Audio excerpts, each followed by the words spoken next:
Hadza baini wa baina abdi. Inilah kata Allah yang kumaksud perjanjian antara aku dengan hambaku.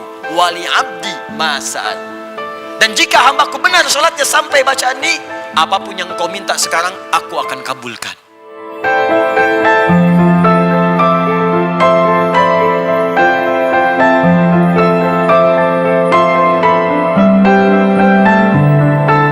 Quran surah kedua ayat 45 sampai 46. Gurau saja ya. Lihat tidak?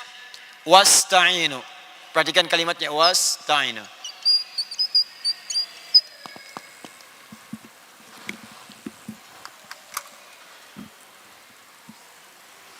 Tak nampak. Wasta'inu. Dan jika kalian punya persoalan dalam kehidupan, maka mintakan solusi, minta tolong. Ini perintah Allah. Kalau kita hendak merubah kalimat perintah ini, fi'il amr, dalam bentuk permohonan, ya Allah, sekarang kami minta solusi, minta tolong. Wasta'inu, mintalah pertolongan, minta solusi. Lalu kita katakan, ya Allah, sekarang kami akan minta solusi. Maka kalimatnya akan berubah dari wasta'inu menjadi nasta'in. Nasta'in.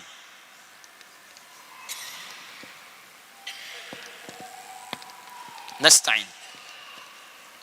Kalau kita katakan, ya Allah, kami minta solusi ini hanya kepada Engkau saja, tak ada yang lain. Kami yakin denganmu, Engkau yang berjanji, sekarang kami minta. Kalau kalimatnya hanya kepada Engkau saja, kami yakin, maka tambahkan kalimat iyyaka di depannya. Iyyaka nasta'in. Iyyaka. Perhatikan kalimat ini rahasianya. Kata Allah, bila kamu punya persoalan, punya masalah, punya problem dalam hidup, maka mintakan kemudian kepada Allah. Bagaimana caranya? Wassalah, dengan menunaikan solat. Saya nak tanya pada tuan dan puan, maaf ya, apakah dalam solat kita mengucapkan kalimat iyyaka nasta'in? Ya. Kapankah itu? Saat berdiri dalam solat, saat membaca Al-Fatihah, saat membaca Al-Fatihah. Sekarang saya bacakan hadis qudsi riwayat sahabat Anas bin Malik radhiyallahu taala anhu. Bagaimana Allah akan mengabulkan doa orang solat ketika dia membaca kalimat ini. Hadis sahih diriwayatkan oleh sahabat-sahabat senior. Haddatsana qala Rasulullah sallallahu alaihi wasallam an rabbih qala Allah azza wa jalla. Allah Subhanahu wa taala berfirman dalam hadis qudsi. Perhatikan kalimatnya. Qasamtu shalah baini wa baina 'abdi. Aku bagi solat itu menjadi dua bagian. Bahagian aku dan bahagian hambaku. Wali 'abdi ma sa'al. Jika hambaku mengerjakan bagiannya dengan sempurna, maka aku akan berikan bagianku untuk mereka, yaitu aku berikan apapun yang dia minta dalam solatnya. Aku bagi solat menjadi dua bahagian. Bahagianku dan bagian hambaku. Jika hambaku mengerjakan bagiannya dengan benar sempurna, maka aku akan kabulkan apapun yang dia minta dalam solatnya. Kapan itu dimulai? Yuk kita baca hadisnya. Idza qala al-'abdu alhamdulillahi rabbil alamin. Jika hamba itu bermula solat dia membaca alhamdulillahi rabbil alamin. Qala Allah azza wa jalla hamadani 'abdi. Maka Allah akan menjawab seruannya itu dengan kalimat hamadani 'abdi, hambaku sedang memujiku. Wa idza qala al-'abdu ar-rahmanir rahim. Jika hamba itu berkata ar-rahmanir rahim, qala Allah azza wa jalla, maka Allah menjawab athna 'alayya 'abdi, hambaku sedang menyanjungku. Wa idza qala al-'abdu maliki yaumiddin. Jika hamba berkata maliki yaumiddin, qala Allah azza wa jalla majjadani 'abdi, hambaku sedang mengagungkanku. Awas, kerana tu kalau sedang solat, rasakan kita ini ditatap oleh Allah. Tak mampu melihat, tapi rasakan kita dilihat. Dan rasakan dijawab setiap kalimat kita tu. Itu yang disebut ihsan namanya. Orangnya disebut muhsin. Bukalah hadis riwayat Muslim di jilid yang pertama, nomor hadis yang ke-8, riwayat sahabat Umar bin Khattab radhiyallahu taala anhu. Sebelah kiri paling atas di kitabnya. Dinukil oleh Imam An-Nawawi rahimahullah dalam kitabnya Al-Arba'in An-Nawawiyah, nomor hadis yang kedua, dikenal dengan hadis Jibril. Ketika Nabi SAW disoal oleh malaikat tentang ihsan, ditanya mal ihsan, kata Nabi, an ta'budallaha ka'annaka tarah, fa illam takun tarahu fa innahu yarak. Engkau beribadah menyembah Allah, ta'budallah, engkau beribadah menyembah Allah. Kalau kita ingin beribadah, kita ucapkan na'budu. Na'budu, engkau beribadah kerana Allah. Seakan-akan engkau merasakan ditatap oleh Allah Subhanahu wa taala sekalipun kau tak mampu menatapnya. Nah, sekarang ini rahasianya. Wa idza qala al-'abdu iyyaka na'budu wa iyyaka nasta'in. Jika ada seorang hamba berkata dalam solatnya, iyyaka na'budu, ya Allah sekarang kepadamu saja hamba menyembah. Hamba sedang solat, sedang menghamba, sedang ibadah, kepadamu saja. Tak ada yang lain. Wa iyyaka nasta'in. Dan sekarang hamba ya Allah punya soalan dalam hidup. Punya masalah. Hadirkan dalam hati kita tuh. Rasakan. Tuhan punya masalah apa? Tuhan punya problem apa?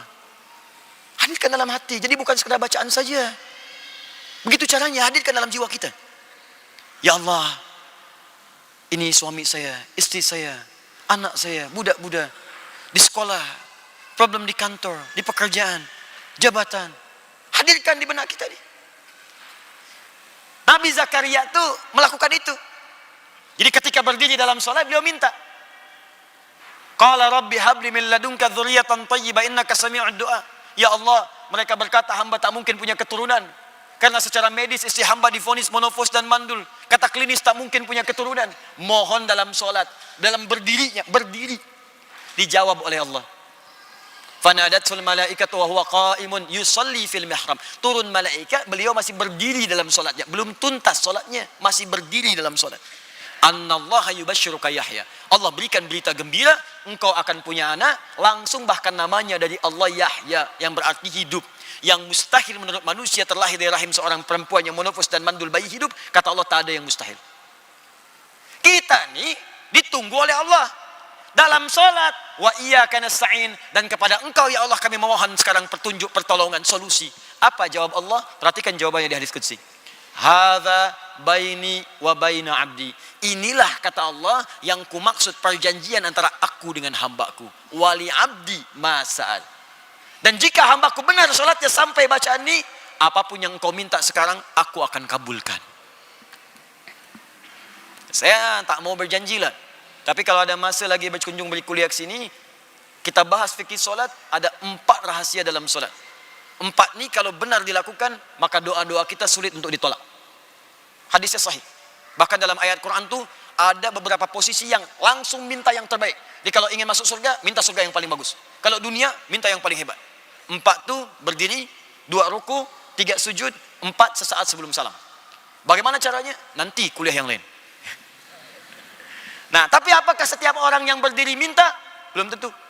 Apakah setiap orang yang baca ini dikabulkan? Belum tentu. Kecuali orang yang saat solat dia ikhlas kerjakan dengan mengingat Allah. Bagaimana cara mengingatnya? Khusyuk. Wa innaha lakabiratun illa 'alal khashiin. Bagaimana cara khusyuk? Alladzina, ayat 46-nya, alladzina yadhunnuna annahum mulaqu rabbihim wa annahum ilaihi raji'un. Kalau hendak ikhlas dan khusyuk, maka rasakanlah engkau sedang menghadap Allah, mungkin itu solat terakhir yang engkau kerjakan. Demikian saat berzikir, mungkin di zikir terakhir, saya wafat dalam keadaan berzikir. Subhanallah, subhanallah, subhanallah, wafat. Sujud, wafat. Karena itu kalau hendak solat, mendengar panggilan azan, siapkan pakaian terbaik, yang paling halal. Karena mungkin itu panggilan terakhir dalam hidup, mungkin kita wafat lah. Allahu Akbar, Allahu Akbar. Cari pakaian baik. Buka Quran surah ke-7 ayat 31. Ya bani Adam khudhu zinatakum inda kulli masjid. Hai anak cucu Adam, jika ada panggilan dari masjid, cepat kenakan pakaian terindahmu. Bagaimana tuan-puan ni? Diundang oleh manusia, datang ke parti, pakaian baik luar biasa yang undang manusia. Belum tentu sehari diundang 5 kali ada parti. Pakaian bagus, semua bagus, kasut bagus. Diundang Allah pakaian macam tu. Pakaian olahraga dipakai pula pakaian untuk solat. Depannya Messi, belakang Ronaldo, bingunglah malaikat. Hah? Bagaimana kita bisa mendapat rahmat? Pakai yang paling indah. Ya, terakhir saya punya kisah sedikit saja. Ada seorang perempuan tu di Qatar dulu. Ini soleha perempuan ini. Ini kisah nyata. Saya dapat riwayat dari orang fiqh. Jadi dia sangat dekat dengan Allah, dan dia tu begitu ikhlas menunaikan solat. Selalu teringat kalau ada panggilan Allah, cepat dia respon. Tibalah masa pernikahan dia. Saat dia sedang bersolek tu, berhias, berzina. Tertiba kemudian mau masuk isyak. Ibundanya datang. Ibunya berkata, kamu siap, kita akan perkenalkan kepada orang-orang yang datang ni, hadirin yang datang. Azan berkumandang. Dia berkata pada ibundanya, "Ma, hanal waqt. Tiba waktu solat. Saya ingin solat dahulu, baru saya keluar." Apa kata ibundanya? "Kamu nanti bisa kerjakan nanti. Sekarang kamu keluar dulu. Kalau kamu nanti solat, kamu wudhu, hilanglah nanti semua hiasan tu. Make upnya hilang semua. Kamu keluar dulu." Kata perempuan ni anaknya, "Ma, hanal waqt. Panggilan Allah sudah tiba. Aku malu kepada Allah. Allah yang berikan aku waktu, kesempatan untuk bisa menikah. Aku ingin bersyukur kepadanya." Ibundanya keluar dengan sangat ketus, dia keluar, "Ya sudahlah kamu kalau begitu," dia banting pintu keluar. Maka dia berwudu. Wudu dengan sempurna, dengan khusyuk. Jatuhlah make up itu. Dia siap menunaikan solat. Khusyuk, enak. Ini kisah nyata, enak solat. Begitu dia sujud, lama dia sujud tuh, nikmat. Saking nikmatnya, lama, tak bangun lagi dia. Disitulah ternyata saat terakhir dia hidup. Ya ayyatuhan nafsul mutmainnah. Manusia menginginkan ia menjadi pengantin dunia, Allah menginginkan ia menjadi pengantin akhirat. Manusia menginginkan ia berzina bersolek dengan make up dunia, Allah menginginkan dia bersolek dengan make up akhirat. Lepaskan tu make up dunia, ganti dengan make up akhirat. Wudu. Masyaallah. Begitulah berzikir. Rasakan seakan-akan kita akan wafat. Indah.